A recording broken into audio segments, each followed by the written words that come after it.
Welcome back to Cottage Designs by Erin, where today I'm going to show you how to upcycle an old quilt into a Christmas stocking.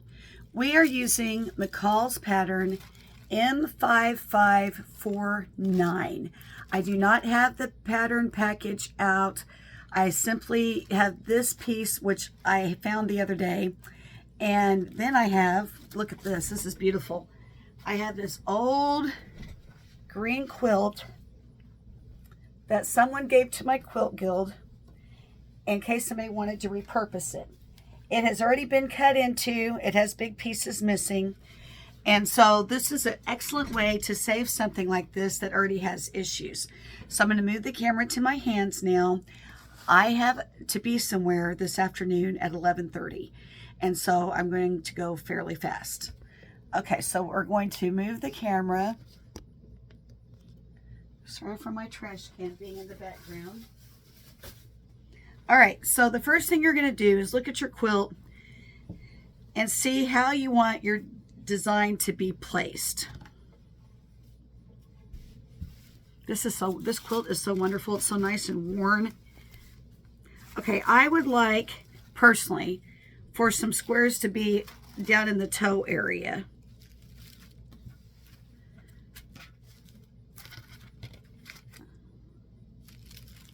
So straighten this up.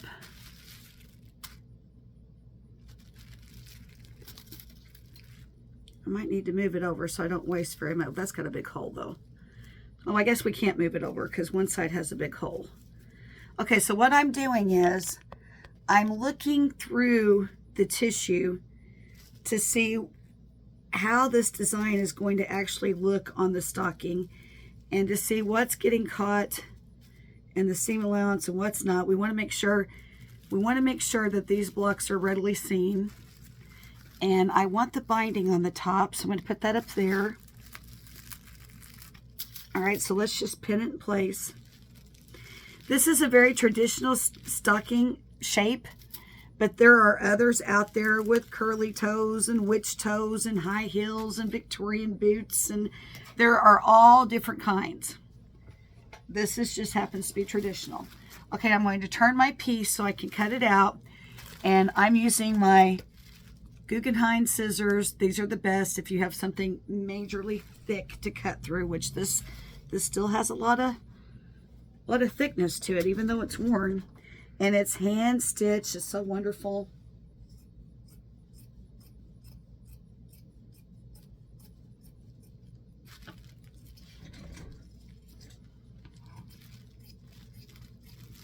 I love old things like this.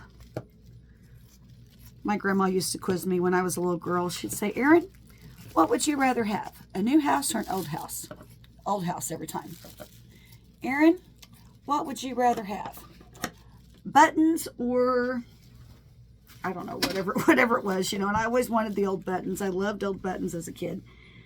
You know, she just quizzed me. Do you like new curtains or do you like lace curtains? Well, I always loved lace curtains. And so she told my mom, she said, you see that?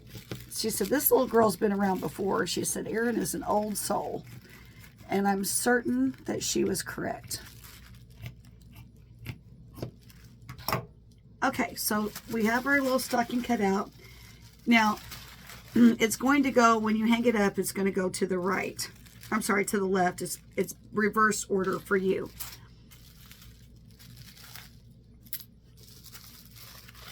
All right, so this is what our piece looks like. I'm getting strings all over me. This is what our piece is going to look like, except for, in reality, it's facing my left hand, okay? Isn't that pretty? All right, so now you have an option. You can either cut a new back for it, or you can just continue to use the same quilt for the back. And I think that's what I'm going to do because it has to be used up anyway. All right, we do not have to put a piece of batting in this like you would have to if it were new. So see, this is a new piece and it's got batting on the back because it would be too flimsy without it. This already has the batting in it because it's a quilt and it's been sewn to it. All right. And there's a little rip right here. I will probably stitch that up.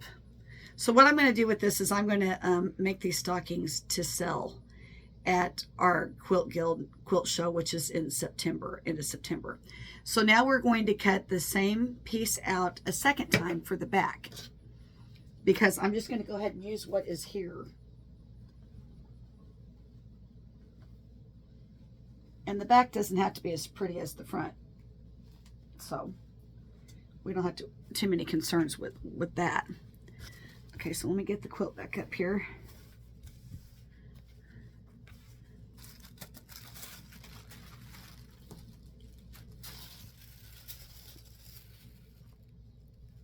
Let me see.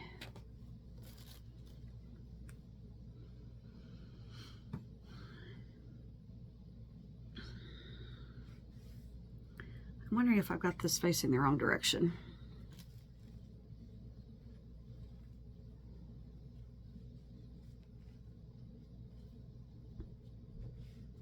Okay, I'm going to move the camera back to my hands.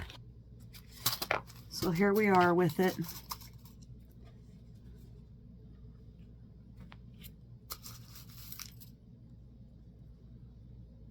I put it face down, so that way then when I flip it inside out, it'll still be facing this direction. And I'm not worried about how the pattern falls, because we're just using scraps, but I don't want a lot of really bad damage or the thing won't hold up. See what I'm saying? Okay, I buried my scissors.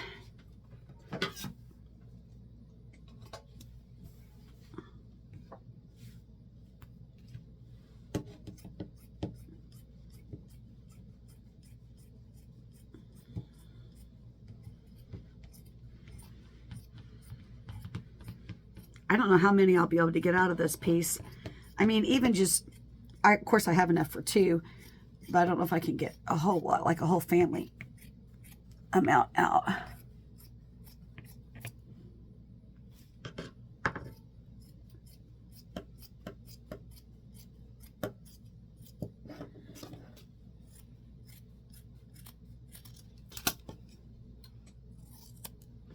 Okay, now I am going to throw this away. I never ever throw anything away, but look, this is bad.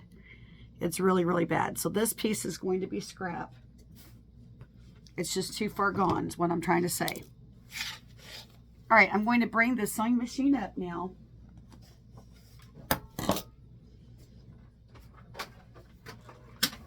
And it's already threaded, which is helpful.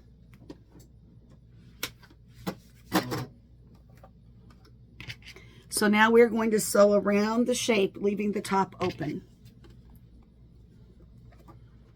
And this is a lot. This is a lot for a sewing machine. Look how thick this is. This is a lot to push through. So now not all machines may be up for it.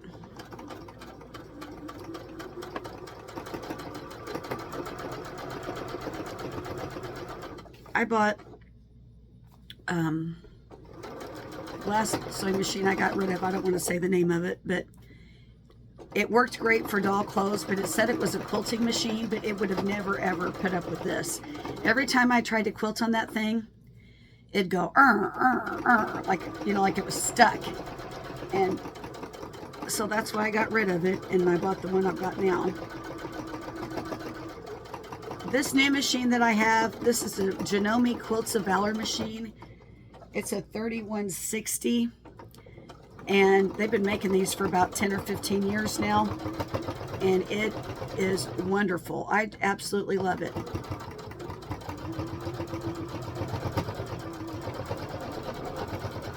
And it's going right through this like nothing.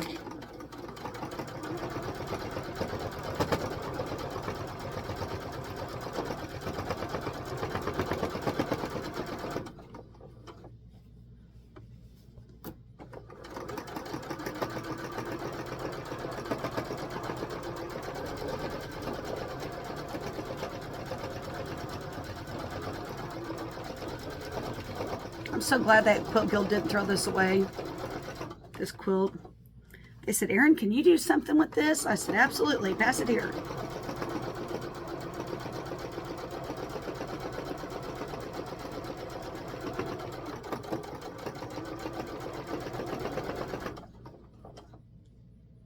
I said, I know just the thing. I'll make Christmas stockings out of that.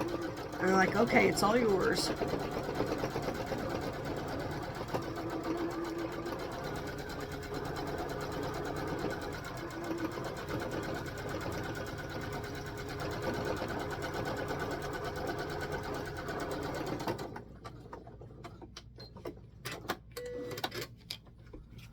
Okay.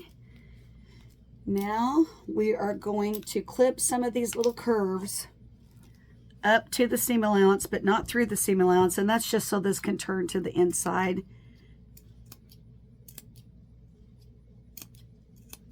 Now, if you wanted a raggedy stocking, instead of facing right sides in, you could place wrong sides out and do that and get that raggedy edge, because this is already pretty raggedy. Okay, those are only curved pieces. All right, so now we are going to flip it inside out. Look at the beautiful hand stitching on this.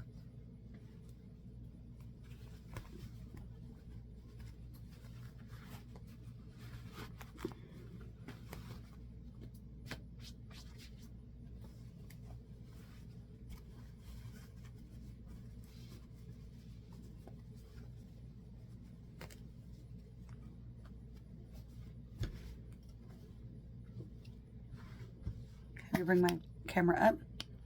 So here is our little stocking. And since we've got it printed on both sides, push this through a little more.